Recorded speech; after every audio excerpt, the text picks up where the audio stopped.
Loneliness is it's an understated illness to me. It leads to depression, and that's not living, that's existing, and people are that's people's lives right now. Is that fundamentally what you felt in your bones for 24 hours? Lonely. Also, you're left alone with your own thoughts. You know, there was no social media, there was no texting, you couldn't call anyone, and so many people are kind of enduring that, and that was just 24 hours for me, but that's their lifetime. What was the worst thought you had about yourself?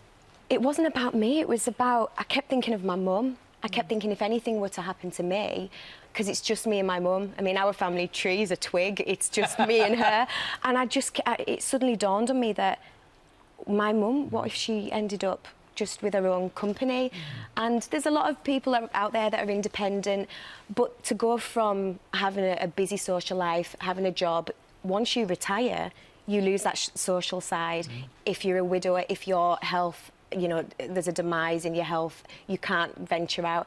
The weeks are long, and I just really wanted to highlight that for people. And actually, I mean, if, we were saying earlier, if you're healthy, in a way, it's almost worse. When you're not very well, you've got that to focus on and think about, and you're not feeling great anyway. But when you're relatively healthy, but elderly and lonely, the boredom level and the depression that brings with it must be awful. It is. I mean, there's a lot of people out there that they want to have a chat, they want to share a joke. I said in the VT, and this is why I'm an ambassador for Age UK, because my grandma raised me, so I've got a big affection and respect for the elderly.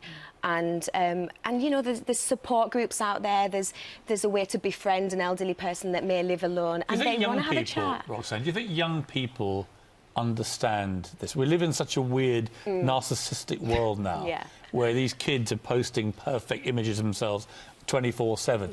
Do you think if they all had to stop like you did and down tools and be put in a room on their own, it would change their thinking? I can't imagine it. We're living in a vacuous, selfie-taking culture, and we can't stop it. I mean, I recently joined social media this year because I was the last one at the party I was forgotten about, and I was saying before that, you know, we need to look around, we need to put down our phones, and we need to talk to the person next to us, and we need to see who's in our neighbourhood. Do we have a neighbour that perhaps we should knock on and say, do you need anything? Do you want to, you know, even have a coffee, going to the shops, and we need to look outside of ourselves.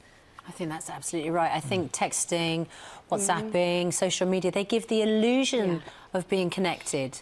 But actually, it's talking to each other, which is so critical. And that's we're losing that. Having said that, just to defend the youth for a moment, because I've got 4 kids, and my 3 boys are like 23, 19, nearly 16.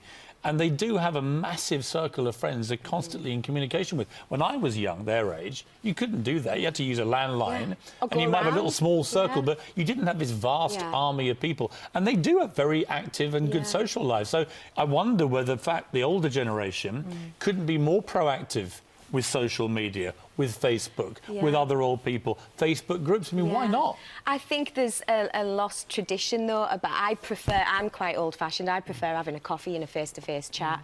But friendships nowadays are based on social media. There's people that I haven't seen for 2 years, but they'll tweet me and I'll think, you only live half an hour away, I'd rather see you. But there's a generation that maybe they don't have access to a computer, maybe it's daunting. Money for a smartphone and a contract and all the other things that's... See, I'd rather tweet someone like Lord Sugar than ever have to actually physically talk to him. That's the problem. I feel like it's like keeping the old grizzler at arm's length.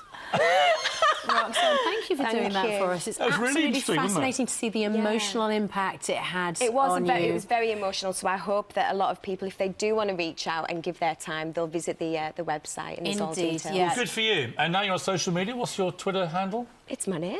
Is it? It's at Roxanne Pallett. I hope you'll follow me. Well, I'm just telling our viewers to follow you. Thank you. To support you in this venture. No, very good to see you. Thanks. If you'd like to help an older person who's lonely, you can find all the details on our website. We'd like you to pledge anything from 30 minutes to 2 hours of your time. Click on the button, make your pledge. Don't forget to contact one of our charities, Age UK or the Silver Line, the Royal Voluntary Service, if you want to volunteer. Or you can pledge just to speak to an older person, a relative or a neighbour that you already know. Yeah, it's a good campaign, this, isn't it? It's really beginning to resonate with people, well, and it's picked up by the Prime Minister, talked about in Prime Minister's questions. She talked specifically about how we underestimate the impact that loneliness has on us. 33 million minutes have been pledged so far.